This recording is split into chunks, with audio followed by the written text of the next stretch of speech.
When they heard Shelley's name, the students crowded around again, mouths agape. Suddenly, half a dozen were holding cell phones aloft as they jostled each other to get the best angles for pictures of the body in its plastic cocoon. Tom swore under his breath. "Get back up to the road and on your bus," he ordered. "I need this area cleared. No pictures, for God's sake." Megan sobbed in Rachel's arms. Some of the other girls began crying, their litter spikes abandoned on the ground.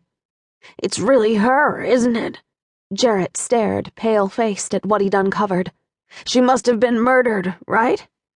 "What's she doing here?" the freckle-faced son of a lawyer asked. "I mean, she disappeared in Fairfax County, didn't she? Do you think—" "What I think is that you need to show a little consideration for Megan," Tom said.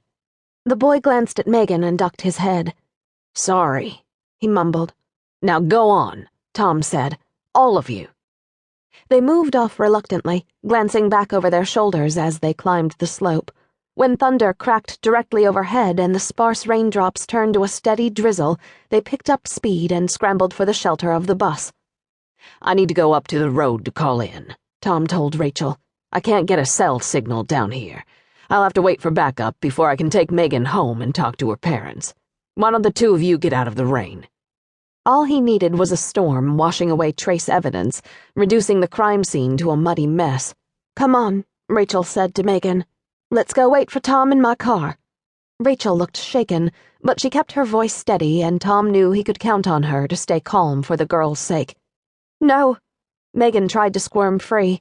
"I can't leave Shelley down here all by herself." Rachel held on, both arms around Megan. "We have to let the police do their job, and we have to take you home to your mom and dad. You need to be with them now." Tom helped Rachel get the girl up the slope. One on each side, they kept her on her feet when she stumbled over rocks and roots and tugged her forward when she tried to run back to her sister. The students had boarded the bus, but half of them clustered on the side overlooking the ravine, some sticking their cell phones through open windows to snap more pictures. The driver stood in the doorway, looking confused. "What am I supposed to do?" he asked when he spotted Tom. "Get them out of here." Tom was sure they were spreading news of the discovery by text and email, and he was afraid Shelley's parents would find out through gossip before he was able to talk to them face to face. "Settle down, you guys," the driver yelled at the students. He slammed the door shut, slid behind the wheel, and revved the engine. While Rachel guided Megan into the backseat of a Range Rover, Tom dug his cell phone out of his shirt pocket. He ordered dispatch to call in all off-duty deputies. He made a second call to Sergeant Dennis Murray, asking him to pick up Daniel Beecher from his job at the McKendrick Horse Farm and drive him home. Next, Tom phoned Dr. Gretchen Lauder, the county's medical examiner, and finally the state police, to request a crime scene investigator. With the necessary calls made, the school bus gone, and Megan slumped against Rachel's shoulder in the Range Rover, Tom had time to take a deep breath and think about what was happening. He stood at the top of the ravine, letting the drizzle soak his hair, staring down at the old mattress and the body it had concealed. He'd recognized Shelley Beecher instantly, even though slight bloating distorted the oval shape of her face.